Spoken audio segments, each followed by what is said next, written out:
morning. You're listening to Central Wisconsin's 24-hour information station, AM 1320 WFHR. It's time now for the Morning Magazine, brought to you by Comfort Air Heating, Cooling, Plumbing. Now, with the Morning Magazine, here's Carl Hilke. Thank you, Jerry, and good morning, everyone, and welcome to today's show on AM 1320 and also on the web at WFHR.com. We also welcome our friends from RCCA Media, who are digitally recording this in high definition for later broadcast on your cable system or online on their website. And the reason they're here is it's time for a Wood County update. Normally, Wood County Board Chairman Lance Pliml would be here, but yesterday he got called to Madison on Wood County on a Wisconsin County Boards Association meeting or a business, I should say. And so Mike Martin, the Wood County Finance Director, is filling in for Lance, and we say good morning to Mike. Good morning, sir. Morning, Carl. Okay, so yesterday was the county board meeting. Why don't we get something out of the way which people are going to see in headlines and they're going to think, oh, what does that mean for my taxes? The county, because Marshfield Clinic no longer is going to be staffing Norwood Health Center, the psychiatric personnel, has decided to spend the money to hire that personnel, which we all know is not cheap. People are going to see that sum of money. First off, can you tell us how much it's going to be and what effect it will have or not have on people's tax bill? The decision yesterday, the resolution before the county board, talked about 4 positions: 2 psychiatrists, a nurse practitioner, and I believe a psychologist. Mm-hmm. And I think the total bill, annual costs on those 4 positions was right around $1 million. The psychiatrist, of course, making the lion's share of that. So that cost will be higher than what we're paying to Marshfield Clinic for psychiatric aid. But as far as I know it right now, the Director of Human Services says this will be levy neutral, that the additional cost of us employing those people will be covered by additional revenues generated by the care that they provide to patients. Okay, so it's a wash, basically. Yeah, increased costs, increased revenue. Okay. Just wanted to make sure some people understood that and don't freak out, going, what are they doing? But there's an increasing need. We know that throughout, Get Active Wood County and all the different health initiatives have pointed to mental health issues as being a big need. I've certainly heard the same thing, and they cannot operate Norwood Health Center without that psychiatric element to serve those clients. Okay. Well, we just got the state budget signed into law, and it's time to talk about the county budget. Now, your first impressions about what the state budget may have, what kind of effect it may have on the job you do for Wood County. I haven't seen many of the details as far as the impact to our departments that provide services that are covered by the state budget. I think that the elderly component was certainly in the news. I don't think that'll have a big impact on our costs. But what I did see, and came through just in the last 2 days, was there was an element as far as the retirement rates that we pay through the Wisconsin retirement system. Mm-hmm. They made some additional decreases in rates for the elected officials. So that was actually a benefit to our costs. We're paying less per dollar of wages for our elected officials. Now, again, that's only a few people in Wood County: the treasurer, the register of deeds, the clerk of courts, those people. So it's not a lot of people, but it's a little bit of a benefit. But our retirement rates did go down for all of our employees, so that'll help. People often don't understand that the role county governments play in relation to the state. The state approves services, and then they tell you, the counties, you're basically the administrative arm, go do it. That's exactly right. And I heard that early in my career at Wood County that much of what we do, we act as an arm of the state.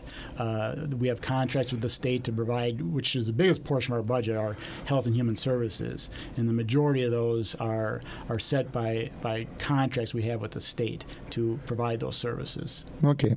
If you're just joining us on the Morning Magazine, welcome. We're visiting with Mike Martin, Wood County Finance Director. He's sitting in for Wood County Board Chairman Lance Pliml in this monthly Wood County report. And our friends at RCCA Media are here too to video record this, our session, so you can view that on your local cable system or go to their website to view it online. Okay, budget time for Wood County. One of the big things that happened last year, well, because of the interest rates where they're at, and because of the infrastructure needs of the county, i.e. highways and bridges, it was decided we got to get this work done. It's kind of a situation where you were pay me now or pay me later. And the county decided to bite the bullet and borrow money to do these projects. How is that affecting this budget, the budget that's being put together now? Right. Last year was the first year that we went in a pretty dramatically different direction as far as how we pay for our highway infrastructure. We were doing a pay-as-you-go. Right. And it was paid for out of the levy. And the levy has been frozen for many years, as you may be aware. And so as costs were going up, we were doing fewer and fewer miles of roads. And so the expected cycle of replacing our roads, we were falling behind schedule. And the highway commissioner was quite concerned about it, but we were under those revenue constraints. So what a lot of counties were doing is that they were borrowing long-term to keep their highway replacements on track. And I fully support that process because I believe that long-lived assets, such as a road that can last for 20 years, should be paid with long-term revenue streams, meaning long-term debt. Right. You charge each taxpayer each year as you pay off that debt as if you were paying off that road, or replacing that road over 20 years or 10 years. So it was a dramatically different direction. It really solved some budget problems for the 2015 budget, and now for 2016 we're in the second year of that plan. Okay. What kind of net tax effect has it had? For 2015, it increased our tax rate by 10 cents. For debt service, we were paying 10 cents per $1,000, okay, and we end up paying about 22 cents. Okay.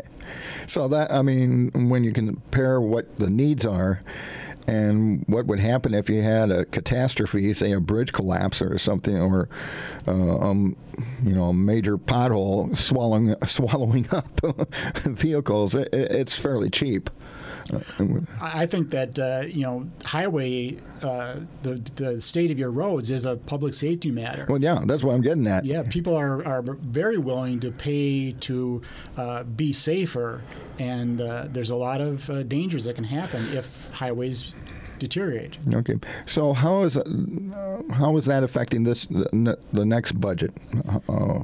This is going to be the second year of that. Right, and we were doing a little bit of a catch-up. Okay. The highway commissioner thinks that if we borrow about $3 million a year, we will be able to maintain our roads over the expected cycle. But in the first 3 years, we're going to be borrowing more, between $4.5 and $5 million to do that catch-up. So we're borrowing $4.7 million for 2016.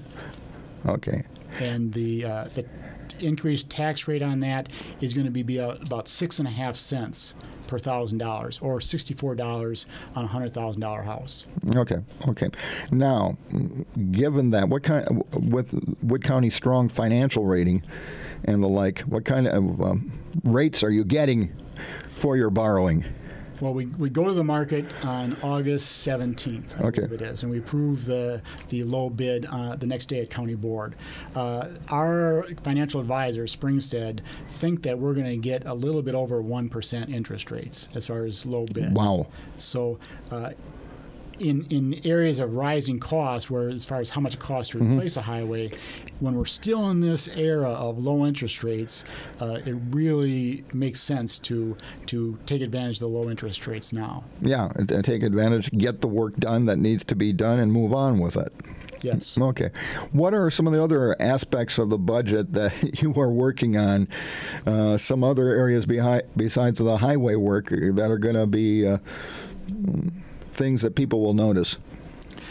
I don't look upon that there's going to be dramatic changes in the functions that we do. There's going to be some minor things, of course, each year that, last year we had the Farm Technology Days that we funded. Right. That was a nice news. Right. It added a little bit to our budget, but it was positive news.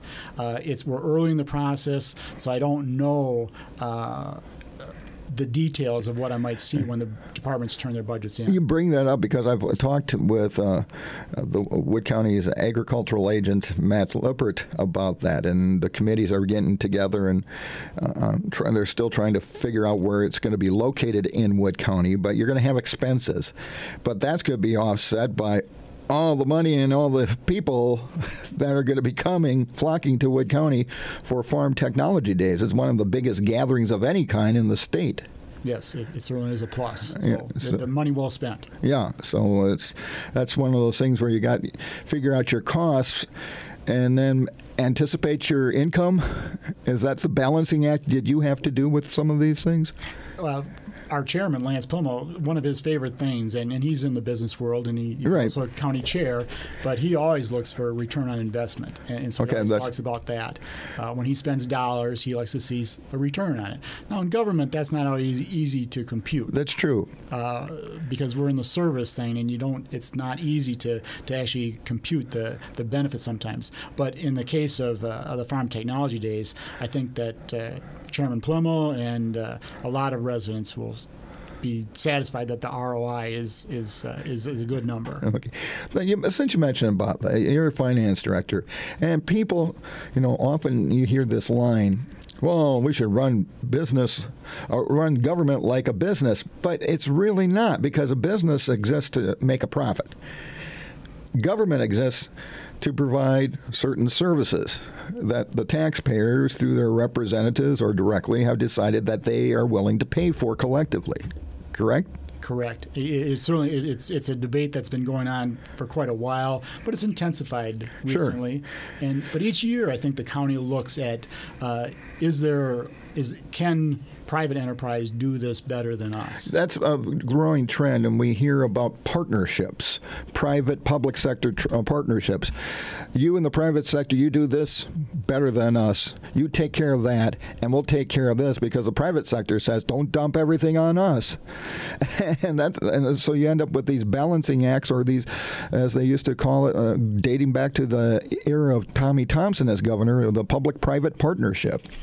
Our nursing home has been under scrutiny recently, Edgewater Haven Nursing Home in Port Edwards. And the thing is, because there are private nursing homes, but there's still a place, I believe, in services for our elderly for county-run nursing homes, as far as proximity to their family. And in many cases, the residents that we get would probably be Medicaid eligible. And Medicaid doesn't pay full reimbursement. And so the county picks that up knowing that some of those dollars will have to be subsidized with tax levy. And Edgewater has been our scrutiny, saying, well, why are we levying for a nursing home? There's private entities out there that do this. Why don't we just have those residents get cared for private? Well, the case is, that we do fill a need as far as available beds, and in many cases we get the residents that aren't able to pay full rates, like Medicaid eligible. Okay. So it's filling a need that's not being filled by the private sector. Agreed. Okay. Well, we look at that every year. I think that every year we look for either contracting it out to a private enterprise if we think they can do it better and for no more cost, and we look for those partnerships. Okay. other areas where we might see that in the future? Because all levels of government are looking at this, and this goes across ideological lines. Everybody's looking at, okay, are there ways communities can share services? Are there ways county governments can share services? Are there different ways that you and your compatriots are talking about delivering services in the future? I think right now what's being talked about, Wood County just did a quite extensive space needs study. You're right. And the price tag on it was a little eye-opening. But everybody has space needs. Anybody that's performing any kind of function, private or public, has a space need. And Wood County is straining their seams right now. And what we're looking at now is we're looking at partnerships as far as space needs. And it could be with another government, it could be with private enterprise. And I think for us, I think the price tag will be easier to swallow as far as if we're partnered with a private entity or another government. Well, one of the issues, and this, I'm glad you brought that up because that's something Lance and I have talked about on this program. And the technology has changed so much, and the infrastructure for technology, the internet, the emails, the video downloads, and all this, the high-tech infrastructure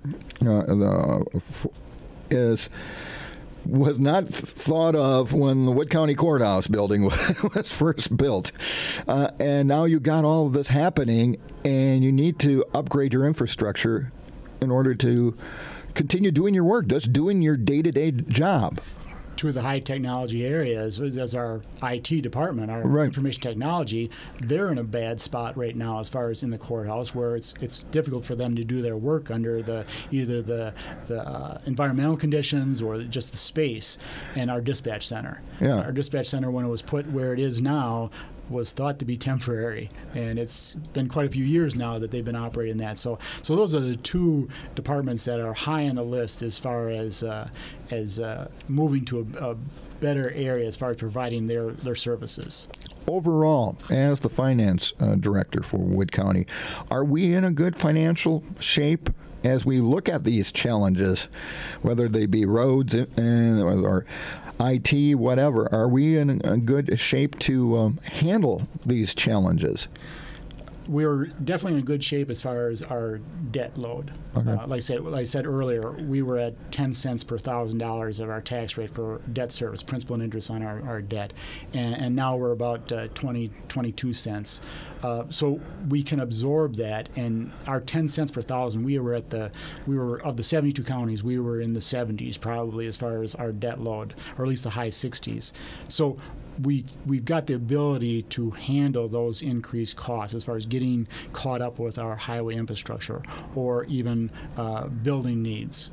And our tax rate is our debt service tax rate was very low. Our operating tax rate, which is of the two elements, was probably in the middle to slightly lower than average rate. So I think we're quite competitive, well, not competitive, but at least comparable to our other counties, saying Wood County is providing these services at an acceptable rate. And I think sometimes if you have the lowest rate of all of your comparables, I don't know if that sends a good message. It means that maybe you're not providing the services that county residents need and expect.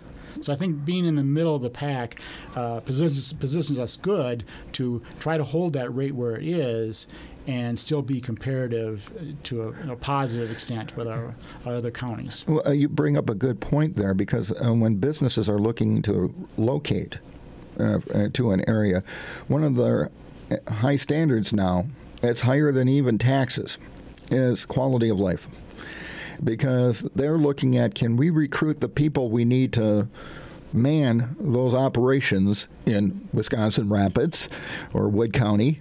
Can we get them to come there? And if it's a lousy quality of life, they're going, why would we want to build something in that area? we want to have good roads. We think we've got good roads, but we're concerned that they're getting to be, perhaps just average. And so I think good roads certainly would attract or deter, bad roads would deter. It's a huge. And our park system, I think that we can be pretty proud of our Wood Yes, County we can. parks. And things such as our nursing home. If you've got, there's multi-generational families, and I think if you've got grandparents that you want to have in your neighborhood, I think that the nursing home provides that as far as Wood County. You mentioned the roads. I mean, some of those roads, according to Lance, they were well past their lifetime that are on the docket to be fixed or are being fixed as we speak, because it's amazing we haven't had an accident or something bad happen on some of these roads. And even if they're not unsafe, the fact that they're deteriorating means that your maintenance costs are going to go up a lot more. Good point. If you've got a brand new road, you're going to have very little maintenance on that for the first 5 to 8 years. But a crumbling road is going to require a lot of maintenance. Yeah, and that builds up and adds up over time. Bottom line, when taxpayers get their tax bill, of course, Wood County is just one portion of that tax bill. And we always have to point out to folks, you got to break that down, look at each governing entity. But Wood County's portion of that, do you see us having an increase, a slight increase again this year because of the borrowing? Or what will be the final outcome? Of course, it all depends on what the county board does with it and the finance committee and everything else once the process begins. But preliminarily, what are you projecting? I believe that our operating portion of our tax rate will probably stay the same. Okay. At the $4.60 per thousand. So I think that's going to stay the same. We're going to try to absorb any kind of expense increases and still hold that rate. But yes, the debt service portion of our tax rate likely will go up probably another 10 cents. Maybe a little bit more, because we've got the UW STEM project as part of our borrowing also. And that's a $1 million portion of our issue. So the debt service portion will go up. You brought that. I'm glad you brought that up, because there's an example. Okay, you got Wood County's portion of that, but there's going to be a lot of fundraising because the business community is very much behind this project, because that facility at UW Marshfield is outdated. It's antiquated. It's not even safe in some aspects. So that could. The city of Marshfield is going to be towards that too. So I mean, there's a lot of different public-private partners coming together to raise the money for that. Good example, yes. Okay. And that's where the business community said, we got a need here. We need STEM graduates, and we got a facility up in Marshfield that's totally inadequate. We got to upgrade this thing. You talk about things that attract businesses and families to an area. A university system that you can send your kids to for maybe a fraction of the cost of going to Madison or some other university certainly can attract residents. Yeah, the Mid-State Technical College system as well. You have an educational infrastructure that's very attractive. Well, we've learned a lot today, Mike, about your job as Wood County Finance Director. Any final thoughts or anything you want to pass on to the taxpayers of Wood County before I let you go? It's early in the process. Our whole budget cycle goes from probably March to November, so it makes it a good part of my year. And right now, a good part of it is figuring out what Madison just adopted. Yes. And that's always the anvil over your head when it comes to this budget. You could be great for everything, and all of a sudden, here comes Madison. We want the counties to do this, and we don't have any money for it. Every now and then we're reminded how little power we have. Well, Mike, I appreciate you filling in on such a short notice for Lance and educating us on the process of putting together a county budget. I appreciate it.